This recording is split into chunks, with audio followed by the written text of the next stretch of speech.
ওই যে আমার 107 ফোঁটা রক্ত ঝরেছিল, তার থেকে 107টা লাল পদ্ম জন্মিল। শীত করে মানে এইসব টাকা আমার কাছে দিও না।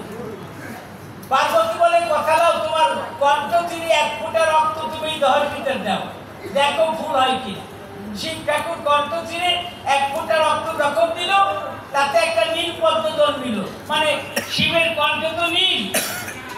পার্বতী বলতে মনে আছে, ভাবো আমি আশীর্বাদ দেব স্বামীর প্রীতির স্মৃতি রক্ষার তরে 107টা নীল পদ্ম আর লাল পদ্ম নীল পদ্ম হবে সংসারে। তাই 108টা নীল পদ্ম নয়, যেই সত্য পরিচয় ওই নীল পদ্ম চয়ন করে কে এনেছিল? হনুমান, সনাতনে মিথ্যা নয়। এখন ব্রাহ্মণ ভাবে কোন জায়গায়? যত ব্রাহ্মণ নয় সবাই করে মানে আমরা এই পূজা দিতে পারবো না। কারণ কি জানেন? দেখবেন যারা দাদনিক ব্রাহ্মণ আছেন নাকি আসলে কেউ থাকলেও থাকতে পারেন, তারা কিন্তু কোনোদিন বড় লোক হয়নি। কেন হয় না? ওই যতন করে খাইলে তারা কোনোদিন বড় লোক হইতে পারে না। কি বলবো, ধর্ম সবাই যে সত্য পরিচয় ব্রাহ্মণ পাবে কোন জায়গায়? বিভীষণ বলে, মিতে বলি তোমার কাছে শশাগারা পৃথিবীতে একজন মাত্র ব্রাহ্মণ আছে। বিভীষণ বলে, শোনো দয়াল হরি, বিশুদ্ধ ব্রাহ্মণ একমাত্র আমার দাদা দশগিরি। রাম বলে, একটু তার মরণের পূজা দিতে আসবে? কয় উপযুক্ত ব্যক্তি দিয়ে নিমন্ত্রণ দিলে আসবে। অঙ্গদকে পাঠাই দিল। অঙ্গদ যখন গেল, রাবণ বলেছিল, কিরে এবার সিংহের গুয়ায় মাথা দিয়েছি, তোর কি মরণের ভয় নাই? অঙ্গদ করে, মানে আমি দুধ চিরদিন অবাধ্য, দুধকে কেউ মারে না।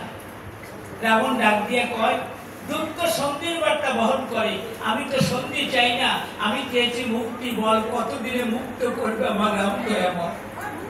অঙ্গদ বলেছে, রামচন্দ্র পূজা করে ব্রাহ্মণ পায় না, তুমি নাকি ব্রাহ্মণ, পূজা দিতে পারবে? রাবণ তখন দুহাত উত্তোলন করে নৃত্য করছে। অঙ্গদ বলছে, মূর্খ রাক্ষস, এ তোর মরণের পূজা?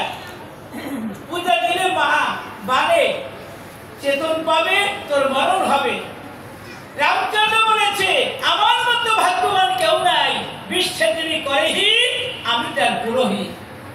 স্বর্ণাক্ষরে লেখা রবে, বিশ্বের যিনি করেহীন আমি তার পুরোহিত। জানা প্রভুকে গিয়ে বল, আর আমি কারক্ষয় করতে পারি না। রাবণ যখন মন্দিরে গেল, এক একটা ফুল মায়ের পাদপদ্মে দিচ্ছিল। 107টা ফুল দেয়া হলো, একটা ফুল কম পড়ে গেল। রাম বলছে, কি রাবণ 108টা হয় না? বলছে, না প্রভু 107টা হয়েছে। হনুমানকে বলছে, হনুমান গণনায় ভুল করলি কেন? হনু করে মানে তুমি প্রভু নিজে বলেছো বিনে তুমি আস্তে আসো, তা নাইলে তোমার আমি সপ্ত সাগরে জল খাইতে মিথ্যা। হনুমানের গণনায় ভুল হতে পারে না, আমি মানি না। রামচন্দ্র বলছে, হনুরে মুনির নাম তো বলছে প্রভু, মুনি দিকেরও ভুল হয়।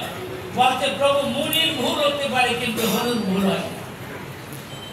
বলছে, আমি রাম বলছি যা ভুল নিয়ে। হনুমান বলছে, আমি তোমার মানি না। রাম বলছে, হলু কেমন কথা বলিস বাবা, আমার মানিস না? বলতে, না তুমি দেহধারী রামচন্দ্র, যক্ষ রাক্ষ কিন্নার দেব দানব বিনা সাধনায় তোমাকে দর্শন করে, কিন্তু করি বর্ণনা আমার হিত মন্দিরে সাধনা রাম, তাদের বিনা সাধনায় কেউ দেখতে পারে না। তোমার ভুল হতে পারে, কিন্তু আমার সাধন দগ্ধ রামের গণনায় ভুল হতে পারে না। রাম বলেছে, কথা লাও, লক্ষণ ধনুর্বাণ দাও, আমার একটা আখি পদ্ম দিয়ে মায়ের পূজা সুসম্পন্ন করব। নীলকমল আখি বলে সর্বলোকে বলে, একটি আখি তুলে দেব মায়ের রাতুল চরণ তলে। লক্ষণ ধনুর্বাণ দিচ্ছিল। রাবণ তখন বলেছিল, মা মাগরে, আমি যেমন বিশ্বপিতাকে কাঁদালাম এমন কেউ কাঁদায় না। স্বর্গে ছিল, মর্তে এসেছে হতভাগা রাবণের জন্য। রাজাভিষেক পরিত্যাগ করে 14 বছরে বনবাস নিয়েছে রাবণের জন্য। বালিকে বধ করেছে রাবণের জন্য, আমার জন্য। সাগর বেঁধেছে আমার জন্য। বাবাকে যত কষ্ট দিলাম এমন কষ্ট আর কেউ দেয় না। আজ বাবা আখি পদ্ম উৎপাদন করে তোমার পাপ পদ্ম দেবে। আখি পদ্ম যেমনি নীল, আমার হৃৎপদ্ম তেমনি নীল। কথা দাও, আমার হৃৎপদ্ম তোমাকে দান করলাম, তুমি গ্রহণ করে ফুল ছেড়ে দাও। ব্রাহ্মণ যখন ঘটে পৈতা সংলগ্ন করে ঠেকালো, হৃৎপদ্ম তুলে দিল, পূজা হয়ে গেল, ফুল ছেড়ে দিল। রামচন্দ্র বলেছিল, প্রভু ওমা ফুল চুরি করলি কেন? মা বলেছিল, প্রভু 160টা ফুল জন্মেছিল আমার অঙ্গ থেকে, ওটা আমি পাই নিতে পারি, কিন্তু শিবের রক্ত থেকে যে ফুলের জন্ম হয় গরিমানা, ওটা আমি পাই নিতে পারি না, তাই সবাই আগে মস্তকে নিয়েছি আসন। রাবণ ছিল যুদ্ধের বেশে দাঁড়াইল, বাণ যখন ছেড়ে দিল, রাবণ যখন নিধন হলো, পুষ্প রথে করে জয় রাম ধ্বনি বলে রাবণ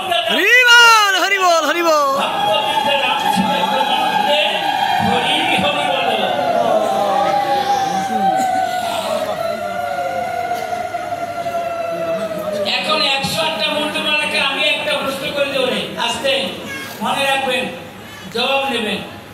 তাহলে এখানে কালী পূজার শিব মায়ের পায়ের তলে একেবারে বিপরীত রথাক্রিয়ম মহাকাল, মহাকালীর উপর বিশ্ব প্রকৃতি দাঁড়িয়েছে। আসতে মহাকালীর উপরে মাহাত্ম বিশ্ব প্রকৃতি। তাই দেখেছেন মা ন্যাংটা, মাকে বলা হয় দিগম্বরী, তাই না?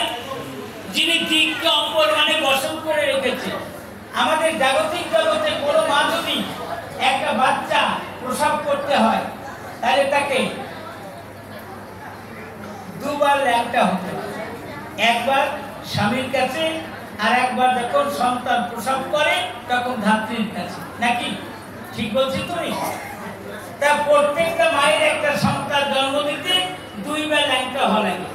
আর যে মা বিশ্ব প্রসবিনী অহর্নিশি সন্তান প্রসব করে, সে কাপড় পরার সময় পায় কোন জায়গায়? এই জন্য মাকে দিগম্বরী কয়, দিককে বসন করে দিক বসনা বলে তারে। 51টা মুন্ডমালা কি? এই মা শুধু বাহিরে নয়, মানব দেহের 6 চক্রে আছে। 6 চক্রে হাকিনী, লাকিনী, কাকিনী, ডাকিনী, শাকিনী, 6 চক্রে 6টা মা হয়। 51টা বর্ণ, স্বরবর্ণ ব্যঞ্জন বর্ণ মিলে বর্ণ আছে কয়টা বাবু? 51টা। মায়ের মুন্ডমালা কয়টা? 51টা। আমরা সবাই সরস্বতী পূজা করি, কিন্তু বর্ণের পূজা কেউ করি না। সরেয়া সরেয়া রস্যই দীর্ঘ এর পূজা কি কেউ করি? আমরা যে কথা বলি বর্ণ দিয়ে না, তাহলে 51টা মুন্ড মানে 51টা বর্ণ। চতুর্দলা মায়ের 4 হাত, ওখানে 4টা বর্ণ। বহইতে দন্তস্যা, ষড়তলে 6 হাত, ওইখানে 6টা বর্ণ। দশম দলে 10 হাত, ওখানে 10টা বর্ণ। দাতাল দলে 12টা বর্ণ, 12 হাত। আর অনাহতে গেলে 18টা মহাকালী, ওখানে 18টা বর্ণ। আর আজ্ঞা চক্রে গেলে 2 অক্ষর হ এবং ক্ষিয়, ওখানে 2টা বর্ণ। এই জন্য দেখবে শ্মশানকালীর 2 হাত। এই মিলে 51টা বর্ণ মাতা নিয়েছে গলে। আমি কই বর্ণ না, মাতৃতত্ত্ব না জেনে তুমি কালী নিন্দা